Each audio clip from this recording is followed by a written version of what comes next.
Hello everyone and welcome. I want to present to you today a game played in the year 2007 by Krasenkow and Nakamura. And this is a hidden gem. I've never seen this game before, but it's absolutely insane. And I'm sure Nakamura would have been very proud of this one. So Krasenkow is white and Nakamura is black here. And we'll just kick off and I'll just show you this game. So, knight f3 was played, and knight f6, c4 and now e6. We have like an English opening, g3 and now d5 from Nakamura. Bishop g2 is played by Krasenkow and Nakamura plays bishop to e7. Castles for both sides, and b3 from white, trying to fianchetto this bishop to b2. And now a5, trying to undermine this b3 move with possibly the move a4, but now comes knight c3 to attack d5 and also stabilise a4. c6 is played here. And what this does is support d5, but also attempts to bring this queen out at a later date to b6, and as you'll see this causes a lot of problems for the king on g1. d4 now from white, and now knight bd7 from Nakamura, queen c2, b6, and now e4. So what this does, white is ganging up on this d5 square. e6, c6 and knight f6 also support it, but white's got so many pieces aiming for it. If black now decides to release the tension with knight takes e4, knight takes c4 can be played, followed by d takes and then queen takes. And it leads to a very interesting position because now black can play rook a7, the queen can capture, but then possibly could come a4. And once white moves with b4, bishop takes b4 can be played, bishop g5, and we get into a very interesting position after queen to e8. With chances for both sides. I think white is slightly better here though, so it explains why Nakamura didn't take on e4 with the knight in this position. So Nakamura continued his development. He played bishop to a6, undermining the c4 square and threatening to take the rook on f1 if the c pawn ever moves. White has an array of moves here. He could have opted for e5, which pushes the knight back to e8, and then could follow knight to a4, which unleashes the queen on c2. And if b5 here, c takes b, bishop takes, and rook d1. If bishop takes a4, b takes a4 and c5, we get in this position d takes, bishop takes, and then bishop to f1. Well, white is actually doing better, but he has double a pawns, so it's very tricky. But this was another example of what white could play, potentially. But however, Krasenkow played knight d2 in this position, and Nakamura now followed up with c5. So here, white captured on d5 with the pawn, and black has a lot of options here. If e takes d5 though, white would actually do better with knight takes d5, and now the bishop on e7, the knight and f6 are both attacked by the knight, and a discovered attack is coming in the way of the rook on a8.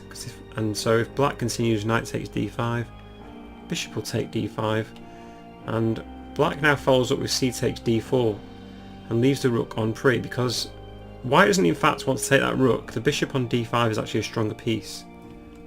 So bishop to b2, rook c8 and just bishop takes d4. White's actually doing better here. Those two bishops are monsters. Knight moves to f6 and bishop takes, rook c1. White's bishop on d5 is an absolute beast. The knight's going to jump into e4 and black's bishop on a6 isn't doing an awful lot. So this is the reason why e takes d5 isn't an option here. Instead Nakamura chose c takes d4, attacking the knight, and the knight moves to b5, and now again this bishop on g2 is eyeing up the rook on a8. Here Nakamura took on d5, and now the knight recaptures on d4. So I think after bishop to b2 Nakamura actually missed a trick here. He could have played b takes c4. So if b takes c4, now bishop takes, and if the knight captures, the rook can capture, and the queen is forced to move back. And now black can just build up their development with bishop c5, the knight's forced to move away. Queen b6, eyeing up f2 and the bishop on b2. The queen's forced to d2, and now black can play knight g4. Again, so many pieces attacking this f2 square. And black looks a lot better here. Instead though, Nakamura played a fine move, just rook e8, developing another piece and getting it into the game. The queen moves to d1, getting off this c file, and now Naka played b takes c4, white recaptures, And now comes queen b6, one of the best moves in the game. The bishop's attacked on b2 by the queen, so now it's protected with rook to b1. And black can recapture on c4 with the pawn, and here white actually makes a terrible mistake. Bishop to c3 would have been an ideal move. The queen would probably just move to c5, and the game's quite even and anything can happen. But here white decides to play the move knight to c6, unleashing a lot of tactics. So that knight is just offering itself up to be taken by the rook, and Nakamura kindly obliges. He plays rook takes c6. So now black is a piece up.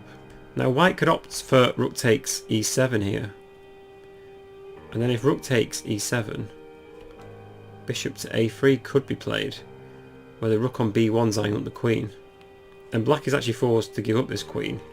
c3 is actually the best move in this position, and we get into a whole lot of complications, because after rook takes b6, black's best move here actually is to play c takes d2, with some counterplay on the first rank. If rook takes a6, rook to c1 can be played. White has some options here, but if rook a8, the knight goes back to f8. And after bishop f3 to support the queen, rook takes d1, bishop takes d1, rook e1, king g2, and the knight protects the knight on f8. If bishop a4, we get a queen as black.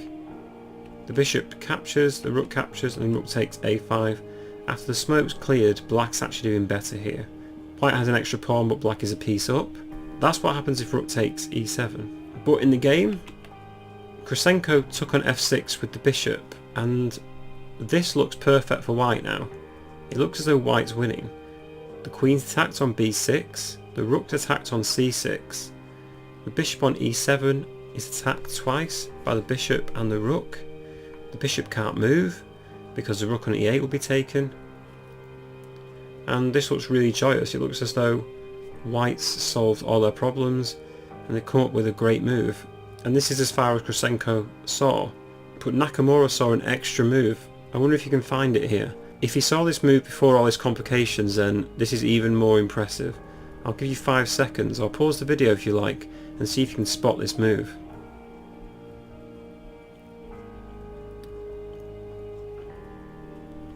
So unbelievably here, Nakamura now played queen takes f2 check. Now let's just go through other options quickly. If knight takes f6 for black, rook takes b6 will be played, and rook takes b6, white's now winning.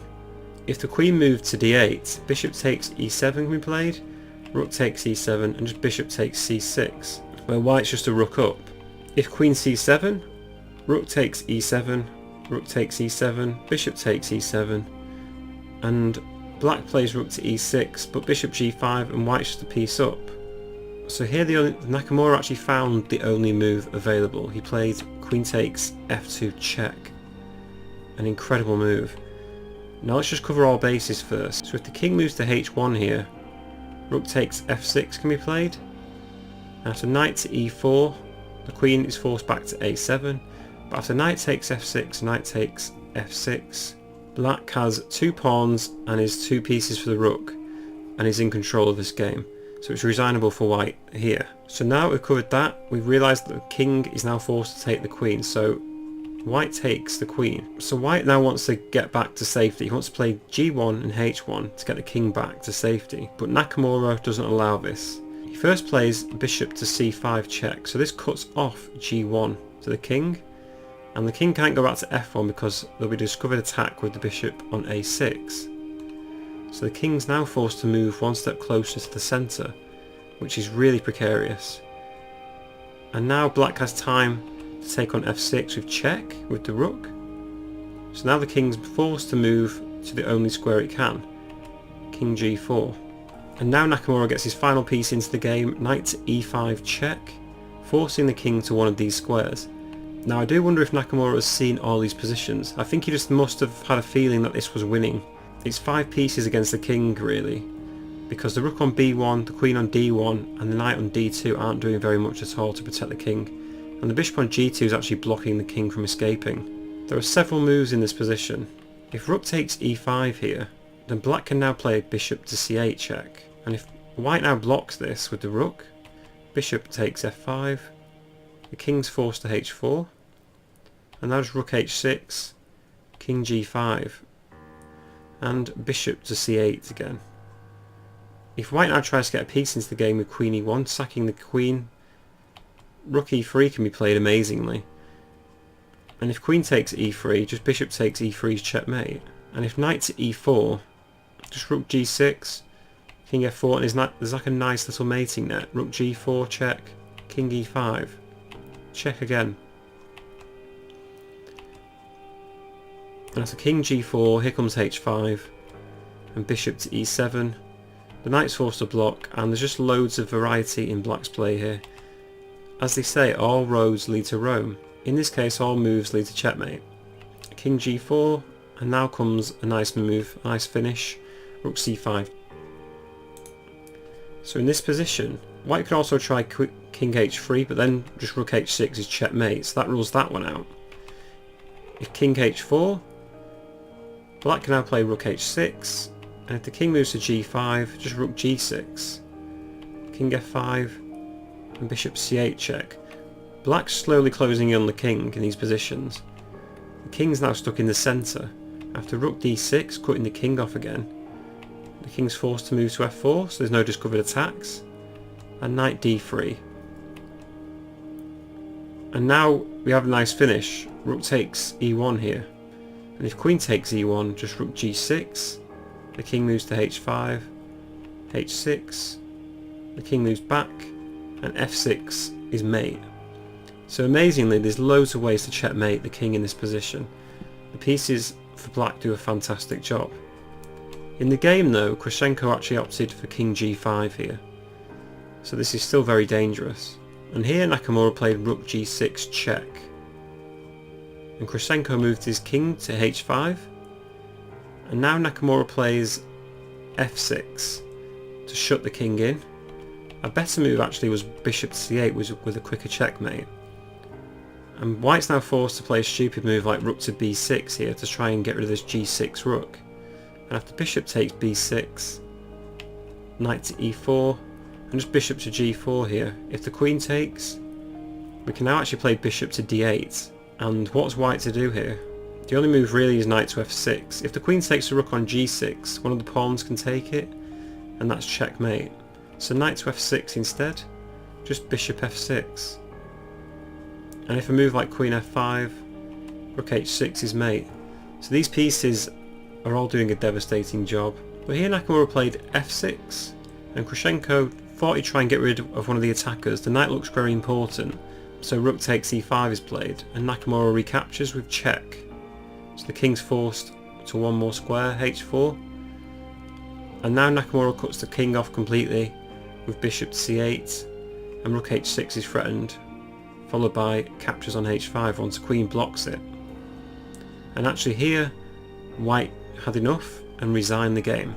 The only move I could think of here was g4 perhaps, but then just comes bishop to f2, and king h3, rook h6 is mate. So it's amazing how all these black pieces came in to annihilate the white king. I'm really surprised I've never seen this game before, because this queen takes f2 move is absolute genius. And after king recaptures, it's amazing how after bishop c5, black's pieces are just in perfect positions to mate this king. This move is also sweeter because it looks as though white is absolutely dominating black here. Without this queen takes f2 move, black's actually busted. Any other move loses, so to find this is even more impressive. Anyway, if you enjoyed this game, I recommend you go and actually have a look. I'll post some links below of where you can replay the game, and you could probably do your own analysis on it. But anyway, thank you for watching this. I hope you enjoyed this game and the analysis. If you did, please leave a like and maybe subscribe to the channel if you enjoy some more chess content, and I'll post some more soon. See you next time.